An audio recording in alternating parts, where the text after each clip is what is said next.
திரைக்குறள் நேயர்களுக்கு வணக்கம். இன்று நம்மோடு ஆஸ்கார் மூவிஸ் தயாரிப்பாளர், திரைப்பட விமர்சகர் திரு பாலாஜி பிரபு அவர்கள் இணைந்திருக்கிறார்கள். உரையாடுவோம் அவரோடு. சார் வணக்கம். சார் வணக்கம். அவங்க எங்க வாகனத்தை தொடராதீங்க அப்படின்னு சொல்றாங்க. அப்படின்னா என்ன அர்த்தம்னா தொடர்ந்து வாங்கன்னு அர்த்தம். தொடர்ந்து வரத அவங்க விரும்புறாங்க. அப்படி ஒரு நரேட்டிவா அவங்க செட் பண்ண விரும்புறாங்க. அதாவது விஜய் போற பக்கமெல்லாம் மக்கள் வெள்ளம் வந்து குமியுவாங்க அப்படின்னு ஒரு நரேட்டிவ் செட் பண்றாங்க. ஒன்றும் இல்லை, இப்போ பெரம்பூர் வேட்புமனு தாக்கலுக்கு 4 நாளைக்கு முன்னாடி போனார்ல, அங்க பாருங்க ஒரு பொண்ணு பயங்கரமா கதறிட்டு அழுகுது. என்னன்னா விஜயை பார்த்துட்டேன்னு அழுகுது. இன்னொரு பொண்ணு கதறிட்டு அழுது. என்னன்னா விஜயை பார்க்க முடியலன்னு அழுகுது. இப்படி ஒரு ஆட்கள் இருக்கிறாங்கன்னா விஜய் பார்த்ததுக்கு எதுக்கு அழுகணும்? இல்ல சார், இது நான் கேட்கறது, இதெல்லாம் இவங்க செட் பண்றாங்களா ஆட்கள்? இது ஒரு விஷயம்.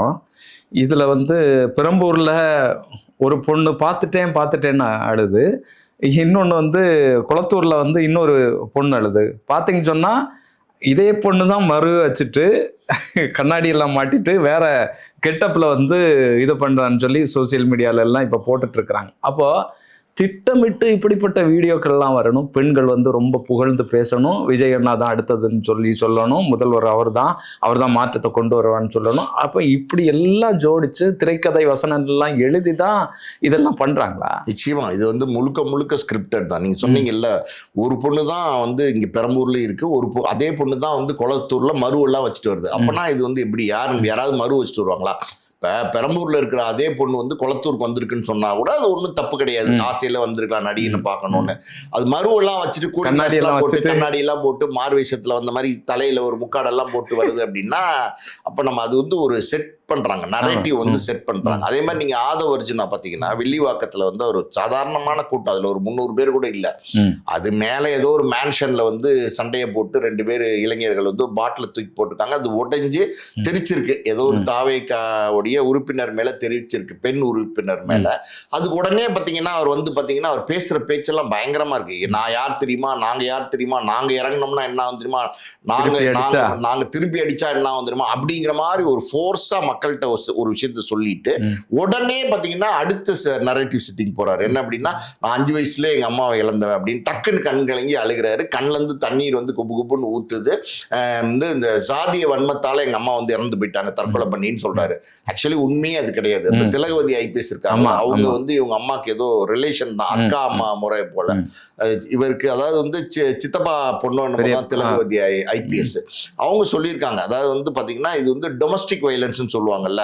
அதாவது அவங்க மாமியாரு புருஷன் எல்லாம் விவசாய குடும்பம் வேலூர் பக்கத்துல. சோ அவங்க துன்பப்படுத்தி இருக்கிறாங்க. அது இருந்திருக்கும் போல. அதுல அந்த அம்மா டக்குன்னு விஷத்தை குடிச்சிட்டாங்க, இந்த பூச்சி மருந்து எடுத்து குடிச்சிட்டாங்க. காரணம் இறப்பு காரணம் இதுதான்.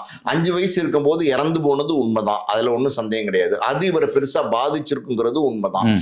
பொதுவா என்ன சொல்லுவாங்கன்னா அப்சஷன் சொல்லுவாங்க. ஒரு விஷயத்த நீங்க சின்ன வயசுல பார்க்கும்போது அது உங்களுக்கு மனசுல வடுவா தங்கிரும். அது உங்களை அப்படியே நீங்க அடுத்து 6, 7, 8, 10, 15 இப்ப 42 வயசு 43 வயசு ஆச்சு. இன்னமும் பாத்தீங்கன்னா அது உங்களுக்கு அந்த பாதிப்பு பெரிய அழுத்தத்தை கொடுக்கும் இருக்கும். அது உங்களுக்கு அந்த விஷயம் உங்களுக்கு அந்த தாக்கத்தை கொடுத்துரும். அது பேர் தான் அப்சஷன். அதாவது அதுல இருந்து உங்களால வெளியில வர முடியாது. அது உங்களுக்கு பெரிய சுமையாவே இருக்கும். அதோடயே நீங்க வளர்ந்து வருவீங்க, படிச்சு வருவீங்க. அப்படி இருக்கும்போது ஒரு மாதிரி அவருடைய சுவாபங்கள்லாம் நீங்க நோட் பண்ணி பார்த்தீங்கன்னா, ஆதவர்ஜுனா அவர் மேடையில ஏறி பேசுற விதங்கள் எல்லாம் பாத்தீங்கன்னா ஒரு மாதிரி ரஃப் அண்ட் டஃபா, ஒரு மாதிரி ஒரு மிலிட்ரியில பேசக்கூடியவங்க கூட இப்படி பேச மாட்டாங்க. ஒரு மாதிரி ஒரு சர்வாதிகாரி மாதிரியான ஒரு பேச்சு. அது ஒரு மாதிரி எடுத்தோம் கவுத்தோங்கிற மாதிரியான ஒரு பேச்சு. நீங்க ஒண்ணும் இல்லை, இந்த கரூர் சம்பவத்துக்கு நடந்ததுக்கு அப்புறம் கூட பாத்தீங்கன்னா ஒரு ட்வீட் போட்டாரு. உடனே அந்த ட்வீட்டை டெலீட் பண்ணிட்டாரு, வழக்கு கூட பதிவு பண்ணாங்க. ஸோ ஒரு மனசுல ஒரு ஃபோர்ஸ் இருக்கு அவர்கிட்ட. அந்த ஃபோர்ஸ் பாதிப்புனால கூட இருக்கலாம், இல்லைன்னு நம்ம சொல்ல முடியாது.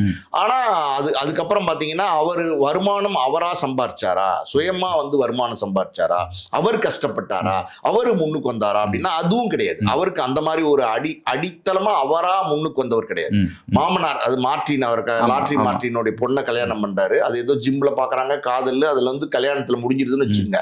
அந்த அந்த காதலுக்கு அப்புறம் பாத்தீங்கன்னா அவருக்கு ஒரு பெரிய பணம் வருது, அவருக்கு 1000 கோடிக்கு மேல அவர் பணம் வருது.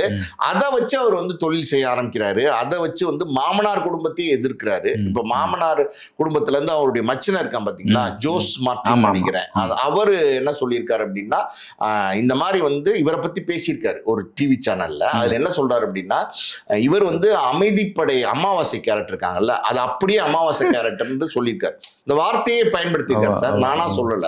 இந்த ஒரு தேங்காய் பொறுக்கி கேரக்டர் இருக்குல்ல, அமாவாசை கேரக்டர், அந்த மாதிரி ஒரு கேரக்டர். நீங்க ஒரு சீன் வரும் பாத்தீங்கன்னா அமைதிப்படையில, அதாவது வந்து பாத்தீங்கன்னா அந்த சத்யராஜ் குளிச்சுட்டு வந்து அந்த அண்டர்வேரை கழட்டி போடுவாரு. அது நான் அதுக்கு முன்னாடி ஒரு மேட்ரு பேசிட்டு இருப்பாரு. அதை விட்டுட்டு நான் துவைக்கிறதா நீ துவைக்கிறதான்னு மணிவண்ணனுக்கும் ஒருத்தருக்கும் சண்டை வந்தோடனே அந்த மேட்ரு வந்து டைல்யூட் ஆயிரும். அப்போ பிரச்சனை பண்ணா இது திசை திரும்பிடும் சொல்லுவார்ல, அந்த மாதிரி பாத்தீங்கன்னா அவர் வந்து இந்த கட்சிக்கு வந்துட்டு இந்த கட்சியில தன்னை வந்து முதன்மைப்படுத்திக்கிறதுக்கு நினைக்கிறாரோ அப்படின்னு நமக்கு தோணுது. பேசினாதான் ரசிகர்கள் விரும்புவாங்க, தொண்டர்கள் விரும்புவாங்க, இன்னைக்குள்ள ஆட்கள் விரும்புவாங்க. ஆமா, உங்களுக்கு விஜய்னா எல்லாருக்கும் தெரியும், இப்ப வந்து செங்கோட்டையன்னா எல்லாருக்கும் தெரியும், நாஞ்சில் சம்பத்னா எல்லாருக்கும் தெரியும், ஆதவ அர்ஜுனானா யாருக்கு தெரியும்? இந்த குறிப்பிட்ட அந்த 2 வருஷத்துக்குள்ளதான் ஆதவ அர்ஜுனாங்கிற ஒரு கேரக்டர் தமிழ்நாடு அரசியல்ல வந்து எல்லாருக்கும் தெரியும். இதுக்கு முன்னாடி டிஎம்கேல இருந்திருக்காரு, விடுதலை சிறுத்தையில இருந்திருக்காரு. ஆனா யாருக்கா தெரியுமா ஆதவ அர்ஜுனாங்கிற கேரக்டர்? யாருக்கா தெரியுமா? தன்னை வந்து கிடைச்ச இந்த சந்தர்ப்பம் அதை வந்து பயன்படுத்தி தன்னை பிரபலியப்படுத்திக்க பாக்குறாரு. இப்ப இந்த கட்சிக்கு ஆதவ அர்ஜுனா செலவழிக்கிறார் சார், அதுல ஒன்னும் மாட்டுக்கிறது கிடையாது. விஜய் வந்து பைசா எடுக்கிறது கிடையாது, எடுக்க மாட்டாரு, எடுக்கிறதும் கிடையாது. ஏன்னா பொண்டாட்டி பிள்ளைங்களுக்கே கொடுக்காத ஆளு எப்படி கட்சி? அவருக்கு கடன் கொடுத்தாரு, அவர் கடன் கொடுத்திருக்காரு, பொண்டாட்டி பிள்ளைங்களுக்கு கடன் கொடுத்திருக்காரு. அதுக்குள்ள நம்ம வருவோம். அதுக்கு முன்னாடி இந்த ஆதவ அர்ஜுனா வந்து எப்படின்னா, அந்த நம்ம தான் ஃபண்டிங் பண்றோம், நம்ம கிட்ட தான் வந்து பணம் கொடுக்கிற ஆளா இருக்கும் அப்படின்னும் போது, அந்த பணம் கொடுக்கிற ஆளு அப்படின்னும் போது ஒரு திமிரு, ஒரு ஆளுமை வரும். அதை வந்து பயன்படுத்தி இப்ப வந்து பாத்தீங்கன்னா சும்மா போற ரஜினியே வம்புக்கு இருக்கிறாரு.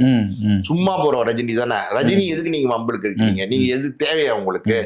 பயந்தாங்கோலிங்கிற மாதிரி ஒரு வார்த்தையை வந்து பயன்படுத்துறாரு. அது தேவையில்லையே. இப்ப அவர் ஒரு அறிக்கை கொடுத்துட்டாரு, காலம் பேசாது காத்திருந்து பதில் சொல்லணும்னா என்ன அர்த்தம்னா, இந்த எலெக்ஷன்ல இருக்குடா ஆப் இருக்குடா அப்படிங்கறது வந்து இன்டைரக்டா நாகரிகமா வந்து அந்த அறிக்கையில சொல்றாரு. அந்த அறிக்கையில குறிப்பிட்டு பார்க்க வேண்டிய ஒரே லைன் தான், அது இதுதான், காலம் பேசாது காத்திருந்து பதில் சொல்லணும்னு சொல்லிட்டாரு. கோடான கோடி ரஜினி ரசிகர்கள் இருக்காங்க. ரஜினிங்கிறது இன்னைக்கு தமிழ்நாட்டுல ஒரு முக்கியமான ஆளுமை, அவருக்கான ஒரு ரசிகர்கள் இன்னமும் இருந்துகிட்டு தான் இருக்காங்க. அந்த ரசிகர்களுடைய ஓட்டை வந்து நீங்க இலக்க நேரிடும். ஒரு பக்கம் பாத்தீங்கன்னா அந்த கட்சிக்குள்ள இருக்கிற ஒரு பத்திரிகையாளர் பாத்தீங்கன்னா அஜித்தை விமர்சனம் பண்ணி பேசுறாரு. சோ அஜித்துக்கும் விஜய்க்கும் ஆல்ரெடி 7ஆம் பொருத்தம், ரஜினிக்கும் விஜய்க்கும் ஆல்ரெடி 7ஆம் பொருத்தம். இது ஆல்ரெடி வந்து கங்கு மாதிரி வந்து இருக்கு. அதுல கொஞ்சோண்டு பெட்ரோல், கொஞ்சம் ஆசிட் இதெல்லாம் நீங்க ஊத்துனீங்கன்னா குப்புன்னு பிடிக்கும்ல, அந்த மாதிரி வந்து தேர்தல் நேரத்துல வந்து பத்திக்கிட்டு இருக்கு.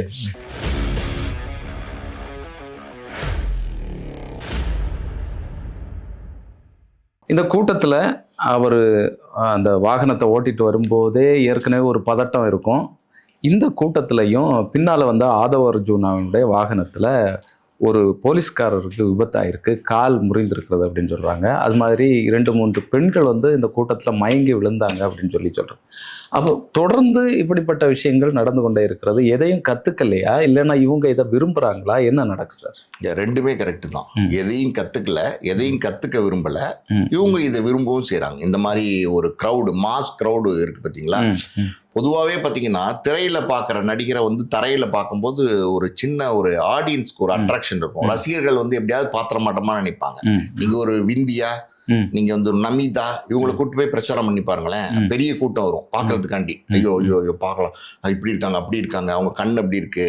லேடிஸே வந்து பாத்தீங்கன்னா அவங்க தோடு இப்படி போட்டிருக்காங்க, இப்படி இருக்காங்க, கலரா இருக்காங்க, செக்கச்சவேன்னு இருக்காங்க அப்படிங்கிற மாதிரி ஒரு விஷயம். அது வழக்கமா உள்ளதுதான் சினிமா நட்சத்திரங்கள் போது. எம்ஜிஆருக்கு வராத கூட்டமா? எம்ஜிஆருக்குலாம் பாத்தீங்கன்னா பயங்கரமான கூட்டம். ஜெயலலிதாவுக்கு வராத கூட்டமா? கலைஞரே வந்து பெரிய ஆளுமை, அவருக்கு வராத கூட்டமா? அவரை பார்க்க ஆசைப்பட்டது இல்லையா மக்கள்? ஆனா இது வந்து எப்படின்னா ஒரு வித்தியாசமான ஒரு கூட்டமா நான் பாக்குறேன். இது வந்து எந்த கண்ட்ரோலும் இல்லாம, அதாவது கட்சி தலைமைக்கும் பாத்தீங்கன்னா அரசியல் தெரியல, கட்சி தொண்டர்களுக்கும் அரசியல் தெரியல, 2ஆம் கட்ட தலைவர்னு சொல்லுவாங்கல்ல அவங்களுக்கும் அரசியல் தெரியல. இப்ப செங்கோட்டையன்லாம் இருக்காரு, செங்கோட்டையன்லாம் வந்து ஏடிஎம்கேல மூத்த ஒரு அரசியல் தலைவராக இருந்தவர், இப்ப வந்து டிவிகேக்கு வந்திருக்காரு. அவரெல்லாம் அவருடைய அட்வைஸ் எல்லாம் கேட்டு போனா நிச்சயமா வந்து சில விஷயங்களை தவிர்க்கலாம். ஒருவேளை கேட்கிறாங்களா இல்ல அவருக்கு சொல்லக்கூடிய இடத்துல செங்கோட்டையன்லாம் இல்லையா அப்படின்னு நமக்கு தெரியல. அவரே ரொம்ப அப்செட் ஆயிருக்கார் போல் இருக்கு. ஆமா உண்மைதான். அதாவது வந்து ஆமா உண்மைதான். அதாவது வந்து பாத்தீங்கன்னா எல்லாருமே வந்து சரியான இடத்துல போய் வந்து ஃபிக்ஸ் ஆயிட்டாங்க. இப்போ ஓபிஎஸ் எல்லாம் கூட பாத்தீங்கன்னா டிஎம்கேக்கு போயிட்டாரு. இவர் வந்து இப்ப யோசிக்கிறாரு, அதாவது இந்த கூட்டத்தை பார்த்து நம்ம ஏமாந்துட்டோமே, நம்ம வந்து இப்போ வந்து ஏடிஎம்கேலே இருந்திருக்கலாமா, இல்ல வந்து டிஎம்கேல இருந்திருக்கலாமா, இல்ல வேற ஏதாவது ஒரு நல்ல கட்சிக்கு போயிருக்கலாமா, இப்படி வந்து டிவிக்கில மாட்டிட்டமேன்னு யோசிக்கிறாரு. இப்போ அதான் உண்மை. அனுபவம் வாய்ந்த அரசியல்வாதி அவரே வந்து ஒரு ராங்கான ஒரு கால்குலேஷன் பண்ணி இந்த கட்சிக்குள்ள வந்துட்டாருன்னு வச்சுக்கோங்களேன். நாஞ்சில் சம்பத்லாம் நம்ம சொல்ல வேண்டாம், அவர் ஏகப்பட்ட கட்சிகளுக்கு வந்திருக்காரு, இப்ப டிவிகேல இருக்காரு. அப்படிதான் நாளைக்கு வந்து பாத்தீங்கன்னா திருப்பி டிஎம்கேக்கு கூட போவாரு, ஏடிஎம்கேக்கு போவாரு, எங்க வேணா போவாரு. அதனால அவரெல்லாம் நம்ம கருத்துல எடுக்க. அவர் ஒரு பேச்சாளர், நல்லா பேசுவாரு. ஒரு கட்சியில அவர் இருந்தாருன்னா நிச்சயமா அவர் அந்த கட்சிக்கு ஏத்த மாதிரி நல்லா பேசுவாரு, அதுல ஒன்றும் சந்தேகம் கிடையாது. நான் சொன்ன மாதிரி இந்த கூட்டம் வந்து இவங்க வந்து விரும்புறாங்க சார். இவங்க வந்து எப்படின்னா இப்படி ஒரு மாஸ் கிரௌட் வந்து விஜய் வர இடத்துல காட்டிக்கிட்டே இருக்கணும். இந்த மாசான ஒரு கிரௌட். இன்னைக்கே நீங்க பாருங்களேன், திருச்சியில ரோட் ஷோ, அதாவது ரோட் ஷோ பர்மிஷனே கொடுக்கலன்னு சொல்றாங்க. ஏர்போர்ட்ல இருந்தே பாத்தீங்கன்னா வேட்புமனு தாக்கல் பண்ற இடத்துல எல்லாம் ரோட் ஷோவே மாதிரி கேரவன்லயே போறாரு, கை காமிச்சுட்டே போறாரு. ஏகப்பட்ட பேர் சார் அதுல இன்வால்வ்டு. போலீஸ் எல்லாம் பாத்தீங்கன்னா ஆண்களும் பெண்களும் பாத்தீங்கன்னா முன்னாடி அப்படியே ஓடுறாங்க. வெயில் காலம், எதையுமே யோசிக்கிறது இல்லை, மக்களை பத்தி யோசிக்கிறது இல்லை, ஒர்க் பண்ற அரசாங்க ஊழியர்களை பத்தி யோசிக்கிறது இல்லை. இப்ப ஏன்னா கரூர் சம்பவம் வந்து ஒரு பெரிய மைனஸ் பாயிண்டா இருக்கிறதுனால இப்ப தேர்தல் நேரம் வேற, ஏதாவது ஒரு அசம்பாவிதம் நடந்துருச்சு அப்படின்னா ரொம்ப சிக்கலா போயிருங்கிறதுனால எல்லாருமே பயப்படுறாங்க. ஆனா இவங்களுக்கு எந்த பயமே கிடையாது. இவங்க எப்படின்னா கேரவன் மேல ஏறி சொகுசா நின்றுகிட்டு அப்படியே கை காமிச்சுக்கிட்டு இதுதான் ஒரு அரசியல்னு விஜய் நினைக்கிறாரா அப்படின்னு நமக்கு தெரியல. நீங்க விஜயோட அரசியல் பாத்தீங்கன்னா 2 வருஷம் முடிஞ்சு 3ஆவது வருஷம் ஆரம்பிச்சிட்டாங்க இல்லையா? அந்த 2 வருஷத்துல பாத்தீங்கன்னா ஒரு 2 மாநாடு போட்டாரு, ஒரு 7-8 இடத்துல பரப்புரைக்கு போனாரு. அதுல கரூர்ல வந்து ரொம்ப விபரீதமா முடிஞ்சிருச்சு. அதுக்கப்புறம் போன இடங்கள்ல எல்லாம் கூட பாத்தீங்கன்னா உங்களுக்கு வந்து மரணம் இருந்துச்சு. உங்களுக்கு வந்து சேலத்துலன்னு நினைக்கிறேன் ஒருத்தர் இறந்து போயிட்டாரு, மயங்கி விழுந்து. அதுக்கப்புறம் தஞ்சாவூர்ல ஒரு பையன் வந்து பாத்தீங்கன்னா அடிபட்டு 19 நாள் இருந்து, அந்த பையன் சின்ன பையன், காலேஜ் பையன், அவன் இறந்து போயிட்டான். விஜய் பார்க்க வந்த பையன் தான். ஆனா தாவைக்கால யாருமே வந்து அந்த பையனை பத்தி கண்டுக்கல. ஒரு வருத்தம் கிடையாது, ஒரு ட்வீட் கிடையாது, எதுவுமே கிடையாது. அந்த மாதிரி அந்த மனநிலை, அது அந்த விஜய் போற இடங்கள்ல எல்லாம் ஒண்ணு காவு வாங்குறாரு, காவு வாங்குது அந்த கட்சி.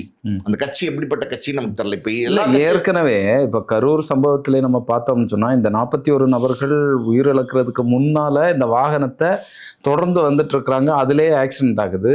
கிட்டத்தட்ட அதே மாதிரியான ஒரு விபத்து தான் வந்து இங்க தஞ்சாவூர்ல நடக்கு, அந்த பையன் இறந்தான்னு நீங்க சொன்னது. இப்பவும் அதே மாதிரியான ஒரு விபத்து ஏற்பட்டிருக்கு.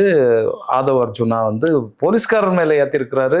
விஜயனுடைய வாகனத்துக்கு முன்னால ஒரு பெண் பிள்ளையும் ஆண் பையனும் வந்து வாகனம் வந்து விழுந்திருக்கு, விஜயே இறங்கி இருக்காரு அப்படிங்கிற தகவல்லாம் வருது. ஏன் இது வந்து தொடர்ந்து நடைபெற்று கொண்டிருக்கு?